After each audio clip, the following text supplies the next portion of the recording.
Welcome back, my beautifully deranged Delulu disciples, to POV Drama in Real Life, where fiction exposes our wounds and reality is the fever dream you wish someone else wrote.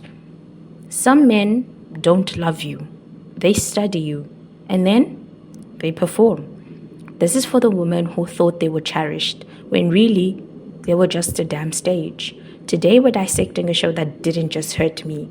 It haunted me. Nevertheless, isn't just about a toxic relationship. It's about the lies we tell ourselves just to feel wanted. So buckle up. We're talking love bombing, emotional unavailability, trauma chemistry, and the butterfly effect of choosing men who should have never had access to your softness in the first place.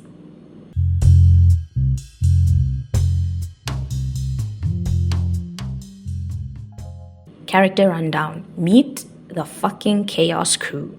Nabi, the girlie who saw red flags and crocheted a damn blanket with them. She's artsy, sensitive, and emotionally dehydrated. She's searching for love but allergic to safety. She craves depth but chokes on it when it's handed to her gently. Mr. Park Jae-eon, smooth, beautiful, very, very beautiful, but also so damn empty. The final boss of emotional manipulation. He's the guy who makes eye contact like it's foreplay and apologizes with gestures and no accountability. He doesn't fall in love. He studies his prey. Young Do-hyuk, our national treasure.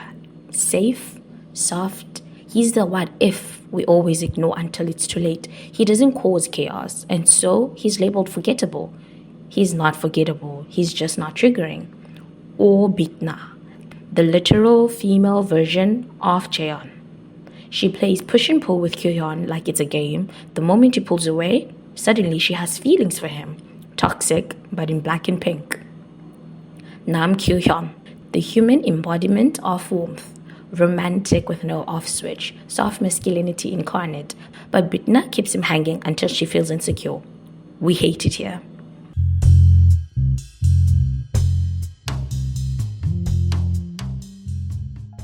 Nabi's story, from hope to hot mess.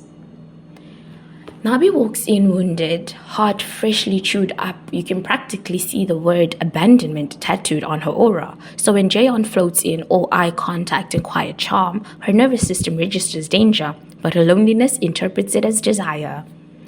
So let's talk about my first love for a minute. Well, she walked into my raised room the same way Jae-eon walked into Nabi's life, like she belonged there. The moment I saw her smoking by the window, I felt that Jae-eon Nabi energy, danger, chemistry, craving.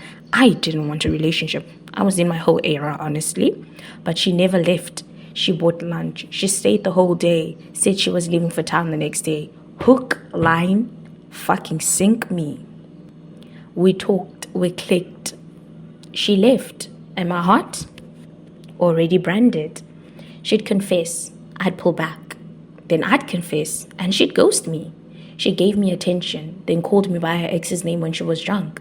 But I stayed, because like Nabi, I thought pain was passion. I confused anxiety with love.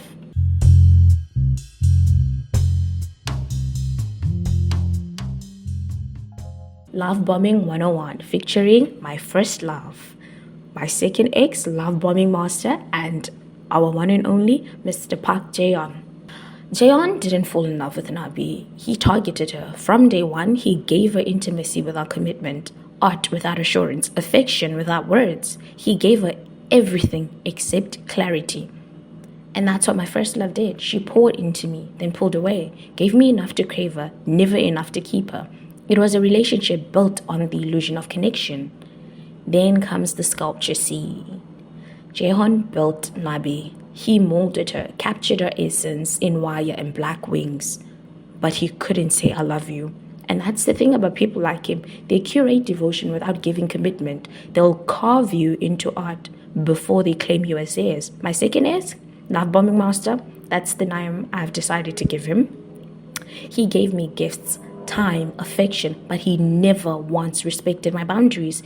He told me that he loved me every single day, but didn't know how to handle the real me. It was aesthetic.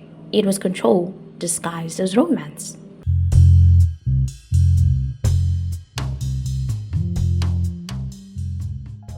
The ambulance scene.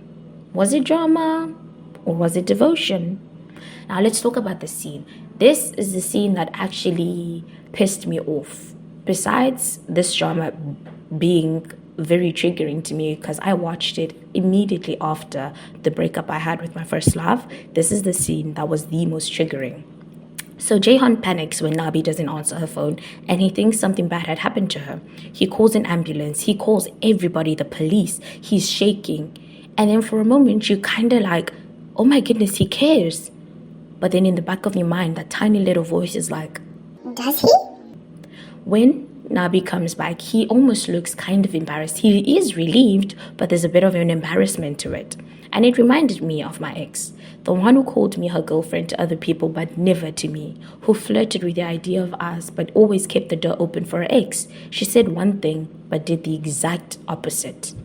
So when I saw Jae-eon freak out, I felt it, but also I didn't trust it because it felt like a performance, not accountability.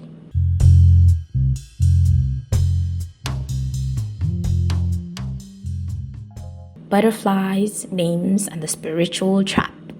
We're told butterflies mean love, but they don't. Butterflies are anxiety with good PR. That fluttering in your chest, that's your nervous system screaming, run. But we romanticize it. We chase the butterflies. We ignore the heart palpitations and call it passion. Let's get nerdy for a second. Nabi means butterfly in Korean. That's not a coincidence. In many cultures, parents name their kids based on destiny, power, symbolism. It's not random. So Nabi being named literal butterfly, this was her destiny. Her destiny meant that she had to fly, but she didn't. And Jae-eon, he trapped butterflies. He had a tattoo of one on his neck. He caged them in his own butterfly zoo.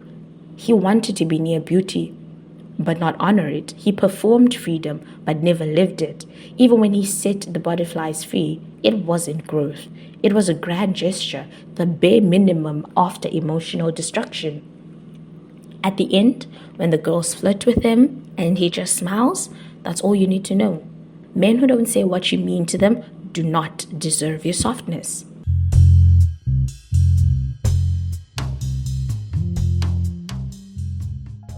Do-hyuk, the unsexy truth of stability. Do-hyuk is kind, present, emotionally stable, and because he doesn't activate Nabi's trauma response, she calls him boring. But let's be honest, if you grew up in survival mode, peace feels suspicious. I've done it. I've walked away from safe people because calm felt like disinterest, because I didn't know how to receive love that didn't hurt. But Do-hyuk wasn't boring. He just didn't trigger her abandonment wound.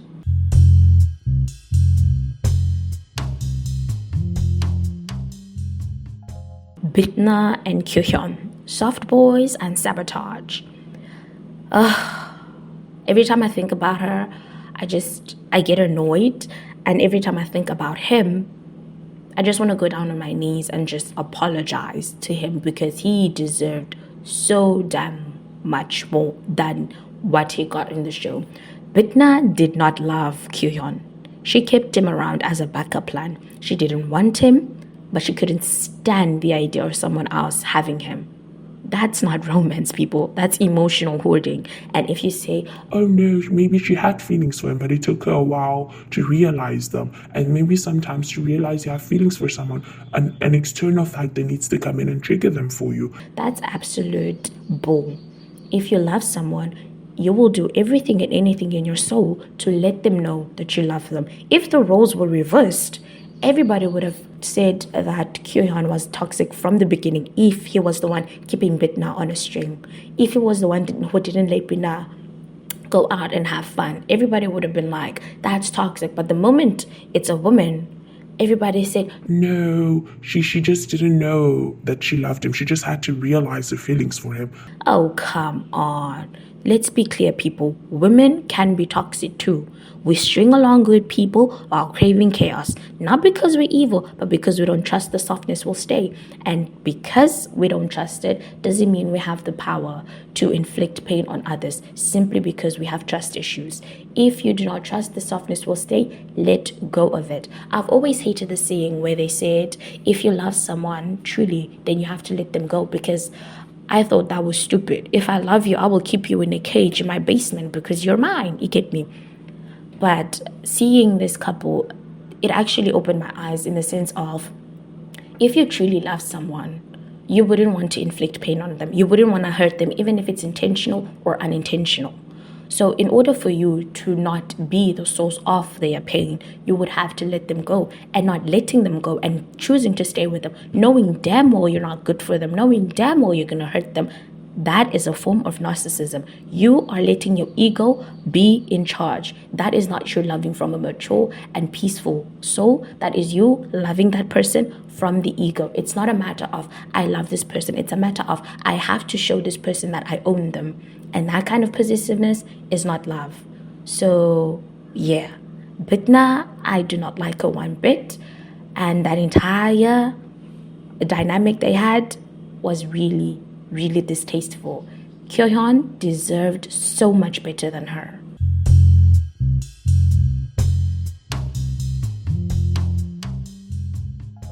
The ending that reopened wounds.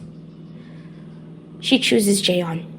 Still, after all that confusion, after the silence, after the pain, she still chose him. And the writers tried to make it seem redemptive, like she'd healed. Baby, that is not healing. That's just trauma bonding in good lighting.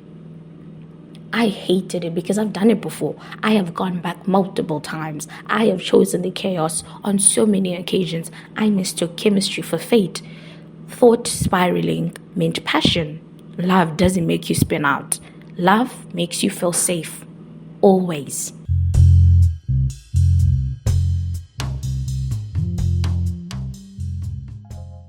Personal reflections, the art of leaving. I used to pray for obsession.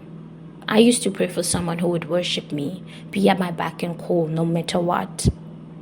I needed someone who needed me. But now, I just want someone who chooses me in peace and not in panic. My second ex gave me everything but what I asked for. He never listened. He never softened. He thought giving me the world meant I had to accept his silence. But I walked away, not because I stopped loving him. Okay, kinda I did. But because I finally started loving myself. And that was the most important thing for me.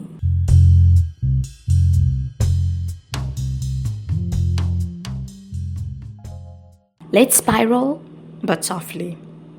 Nevertheless, she loved. Nevertheless, she broke. Nevertheless, she left.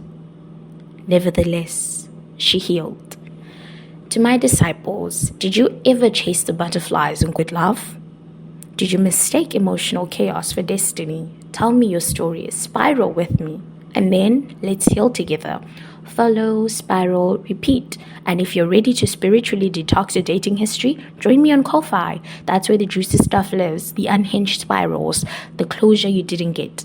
Follow me on all socials at Mangemoko. Until next time, stay hot, stay grounded, and remember, you are not hard to love. They were just unequipped. Signed, Her Most Unruly Holiness, High Priestess of the Cult of Conscious, Saint of Spirals and Overanalysis, Mange, aka your favorite emotionally intelligent menace.